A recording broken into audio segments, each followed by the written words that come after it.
नागपूर अपघात प्रकरणामध्ये चालक अर्जुन हावरे याच्यावरती आता गुन्हा दाखल करण्यात आलाय।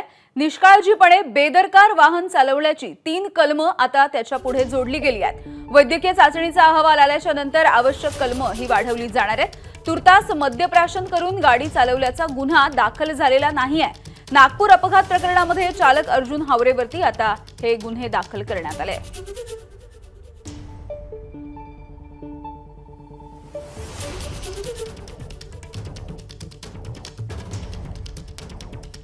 तर नागपूर अपघात प्रकरणामधल्या चालकावरती आता गुन्हा दाखल करण्यात आलाय। अर्जुन हावरे याच्यावरती हे गुन्हा दाखल करण्यात आलाय। वेगवेगळी कलम लावली गेलेली आहेत। निष्काळजीपणाने बेदरकारपणे वाहन चालवलं याची 3 कलम आता सध्या तरी दाखल करण्यात आली आहे। अद्यापही वैद्यकीय चाचणीचा अहवाल आलेला नाहीये, त्यामुळे हा अहवाल आल्याच्या नंतर पुढची कलम आणखी वाढवली जातील। तुर्तास तरी मद्यप्राशन करून गाडी चालवली असा कुठलाही गुन्हा त्याच्यावरती दाखल करण्यात आलेला नाहीये।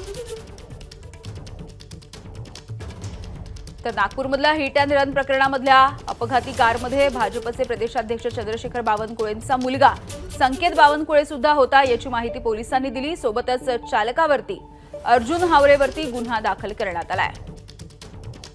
आणि याविषयी बोलूयात आमचे प्रतिनिधी रजत वशिष्ठ आपल्या सोबत आहेत। तर रजत, अर्जुन हावरेवरती गुन्हा तर दाखल झालाय, मात्र कलम जी आहेत ती सुद्धा पूर्णपणाने अद्याप जोडली गेलेली नाही आहेत। अद्यापही वैद्यकीय चाचणीच्या अहवालाची प्रतीक्षा आहे। यामिनी, ज्या अर्थी भरधाव वेगाने कार चालवून इतरांच्या वाहनांना इजा पोहोचवणे आणि सोबतच इतरांच्या जीविताला धोका पोहोचवण्याचा हा प्रसंग होता, त्या अर्थाने पोलिसांनी या प्रकरणी अर्जुन हावरे विरोधात हायगयने गाडी चालवणे, दुसऱ्यांच्या वाहनाला नुकसान पोहोचवणे, निष्काळजीपणाने वाहन चालवणे असे गुन्हे जे आहेत ते दाखल केलेले होते। मात्र या प्रकरणी वैद्यकीय चाचणी सुद्धा करण्यात आलेली आहे। वैद्यकीय चाचणी केल्यानंतर प्राथमिक दृष्ट्या अर्जुन हावरे मद्यप्राशन करून होता हे पोलिसांना निष्पन्न झालेलं होतं। मात्र त्या संदर्भातला वैद्यकीय अहवाल जो आहे लेखी स्वरूपात जो आहे तो पोलिसांना अद्याप मिळालेला नाही। तो आज दुपारी मिळण्याची शक्यता आहे आणि तो अहवाल मिळाल्यानंतर त्या प्रकरणी मद्यप्राशन करून वाहन चालवल्याचा जो गुन्हा आहे तोही वाढवला जाईल अशी माहिती पोलीस अधिकाऱ्यांनी दिलेली आहे।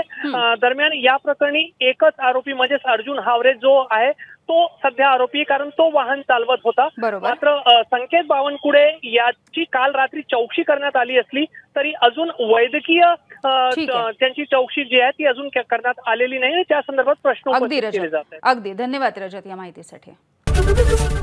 एबीपी माझा, उघडा डोळे बघा नीट।